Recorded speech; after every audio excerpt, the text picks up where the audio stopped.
Winter is starting to take a grip. The landscape is rapidly changing. Browns and deep reds are taking over. Mists are becoming a common morning theme.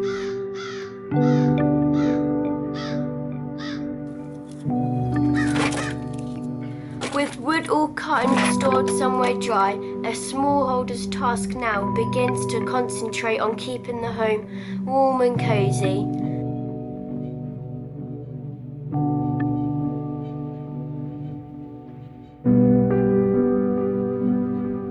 And of course, making sure enough food is still available for the coming months. What don't you want to do? To part feathers. What's wrong with the butt feathers? Well, because they're part feathers. It's like you're plucking out your butt hairs. It's the same sort of thing. Oh, James. Now this year is the first year that we're actually going to be slowing down. Normally we're really busy, so we're slowing down for you all. And that includes not looking after other people's children as well. But this means we've literally got no income coming in. So I've sold my goat trailer. That was on eBay. That's been sold for a little bit of cash. 51. Woo! £51. They got a bargain, and I'm bagging up 14 kilograms of logs here, fully seasoned, for £7. We still have plenty of meat in the garden, which needs sorting out. I've been doing that bit by bit. I hate that job. We've got leeks here. We've got spinach, so we've still got food. We've got some beetroot over there. Oh, we've got some carrots down there. We've still got plenty of food, so we're just literally going to be eating from the garden over the next few weeks. But we have stocked up our larder for the last time this year, from like stuff from the shops, but also like we're stocking it up with goods from the garden as well and processing it. One thing I know we're going to be eating a lot of over the next 5 weeks: turkeys and leeks. I've got hundreds of these. There's more over there. We'll be mostly eating turkey and leeks. So this is one of our biggest birds. It's a complete beast. It was like wrestling a dinosaur to try and dispatch this. It was unbelievable. I will give you the weight of that actually. But once it's all gutted, I'll tell you what the weight is. Now, worryingly, there has been reports of a farm in mid-Suffolk having bird flu there. Luckily, it doesn't come here. But Vic, my wife, she's been quite ill. She's had like a chesty cough and all that. And I've had a bit of a chesty cough and all. But I think I'm alright. I don't think I've got bird flu. So I've literally just finished gutting it, and now we're going to go for the weigh-in.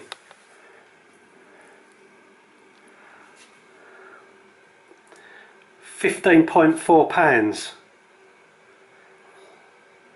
That's big, isn't it? That's very big.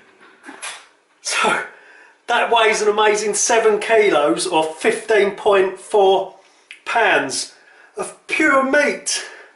I've got to put down, it's so heavy. Oh, I told you we'd be eating mainly turkey.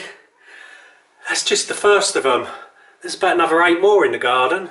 So I'm now going to take you to have a look around my larder. Now this larder we think has been used as a larder for about 100 years. But the building is 200 years old, but it seems to have been some sort of like walkway through into this area here, because the second front room, because this is 2 cottages, we've got a front room over there and the front room here. This second front room, which is our bedroom now, had a doorway in the back. I'll show you. Let's go in. Behind this fridge was a doorway there, so leading through, and the flooring is actually about 200 years old, the same age as the cottage we think, and you can actually see the wear over the years, like going up and down, where people was walking through that doorway And coming back through here to this doorway. Amazing, eh? 200 years of footwear on the floor. Would I ever straighten the floor? No, I want it wonky. So we're going to show you around our larder that we've stocked up just in case like we get snowed in or something like that this year, because like the beast from the east a few years back, that was not too good, and we did actually get stuck here for 4 days not being able to go out. But we're thinking of like a worst case scenario where we just can't get out and get food. Now most of our food is what we call on demand, which means it comes from the garden, but obviously like when the winter months come, there's less food in the garden. Plenty of turkeys and leeks though. So we've been busy like preserving food for the larder, which like from the summer. So we've got courgette powder here. That you might think that's a bit strange, but it's just dried courgettes ground up into a powder, and we use that for thickening soups and stews and things like that during the winter. But we've got almonds from the garden. Oh, breadcrumbs. A small holder must always have a pot of breadcrumbs for coating things in. What else we got here? We've got chilies from the garden. That's got to be powdered up and made into chili powder. Oh, look up here, look.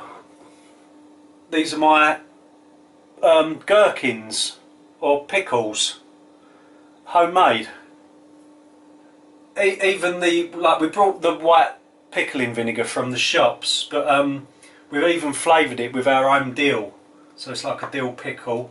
Oh, we've got mint sauce there, loads of jars of mint sauce. We've got apple sauce as well, and then there's green pickle relish there, which people in America will be familiar with. What else we got? Yeah, there's just jars of chutneys that we've made, and more apple sauce behind there. That's the dried courgettes before it's turned into powder. Now on this top shelf here we've got some dried fruit from the garden. We've got strawberries, dried apple. That's not from the garden, I brought them raisins. And we've got dried pear up there. Oh look, and a little jar of sweeties. Woohoo! That's what people have given us. Now we do buy tinned food because a lot of it you just cannot grow yourself, and things like coconut milk, we've got chickpeas there. But we normally go shopping about once every 2 months, I'm guessing. Very rarely, because like I said, most of it does come from the garden. But let me show you some of the tins that we got and the jars. Coconut milk, chickpeas, Branston pickle. We can make our own pickle, but we like the Branston. Cranberry sauce, olives. Do love olives. Mustards there. Soy sauce. Chutney. Pineapple slices. Baked beans. Our emergency meat shelf. This is pretty much last resort, because some of the stuff on this shelf doesn't look very appetising. It's the sort of food that you'd dish up to the Queen if she came round to visit, and you'd put it in like a cat's bowl on the floor or something like that. God bless you, Mum. Let's go through the shelf. Fray Bentos pies, they're not too bad actually. Check this out, this is Mum's choice. Burgers. Burgers in a tin. It actually says on the back that it has chicken connective tissue in it. That's like chicken lips. You're probably thinking, hold up, chicken's got a beak. Yeah, I'm talking about the other lips. Chicken lips, claws, chicken sweetmeats and all if you're a cockerel. If a bit of cockerel's gone in there, I'm sure there's sweetmeats in there. I had to buy some of this stuff just to see what it was like and how gross it is. Meatballs in a tin. Look at this, look at this. Just for example, look. Meatballs in a tin. Look at the picture. To me that looks like a cat. So is that as good as cat food? We'll have to wait in case there's an emergency and we'll find out. Tinned ham. Now this tinned ham ain't too bad actually. This is gammon, but there's like ham over there as well. That ain't too bad. That goes quite nice in a sandwich. The kids love these hot dogs. What kids don't? Corned beef, wartime food. We made corned beef hash the other week as well and it weren't too bad. Tins of mackerel, I like that. And sardines, I love that. They're all in tomato sauce. Very nice. Just behind here, we've got steak. Juicy bits of steak in a tin. So in the freezers behind me, we have got a load of our veg that was grown in the summer frozen. So we've got frozen peas, frozen broccoli, sweet corn, and just other bits and pieces like that. Homebrew wine, strawberry wine. Woohoo! Now this is our bread machine, but we just mainly use it not for baking the loaf completely, but just for making the dough, and then we put the rolls or the bread in the oven and bake it. And down here is big tubs of flour, organic flour as well, from a company called Marriages. Hopefully they're telling the truth that it's organic.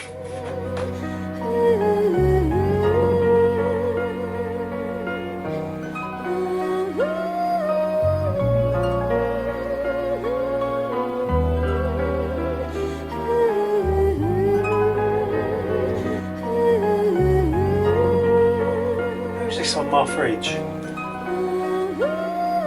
Hello. Right there, Brian, hope you're doing well.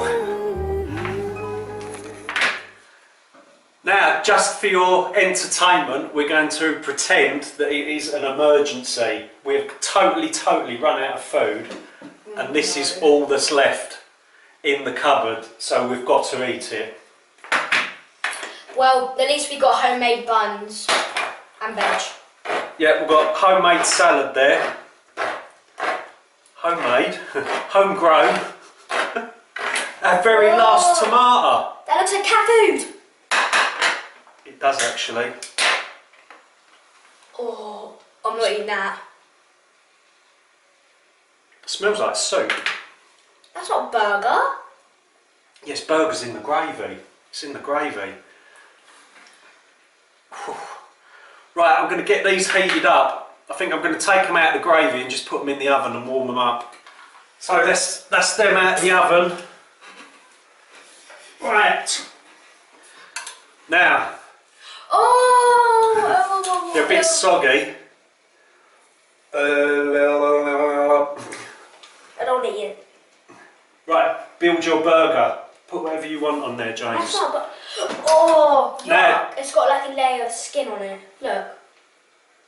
it's just gravy. Right, let's build our burgers. Right, well, what we've got to remember, right, it's got connective tissue in, and we've got to try not to think. Go on, build your burger. We've got to try not to think about the chicken lips, the sweetmeats, and all that that's gone into making this burger. Tomato sauce. We can do this. We ain't run out of tomato sauce. It's an emergency, but we've still got tomato sauce. Tomato sauce, James? No. Right, let's go for it. Beaks and claws.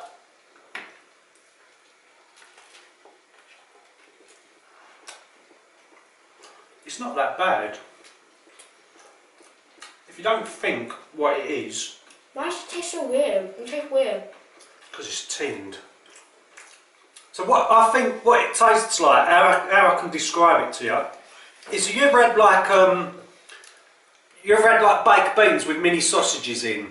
The meat tastes like them mini sausages. 1 spoon of cold gravy out of the tin for James. Go on, go for it. What are you doing? That tastes. That is gross. You just spat your food out. And so that brings us to the end of another video. I want to thank everyone and all my new subscribers and old subscribers as well. Thank you very much for being a part of this channel. This channel only works as a team, like all of us together.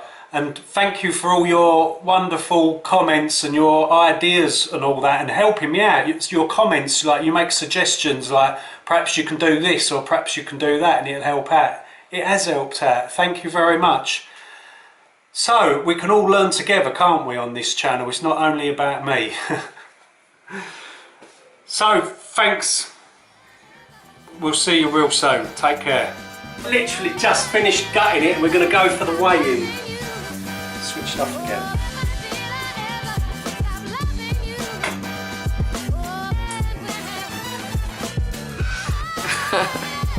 These bloody scales.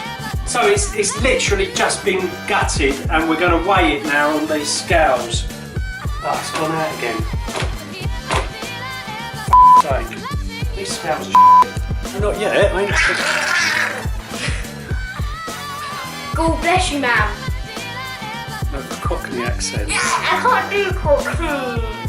Try again, please. God bless you, ma'am. That's American. What does Cockney sound like? God bless you, man. God bless you, No, ma'am. that's Australian. God bless you, mum. God bless you, mom.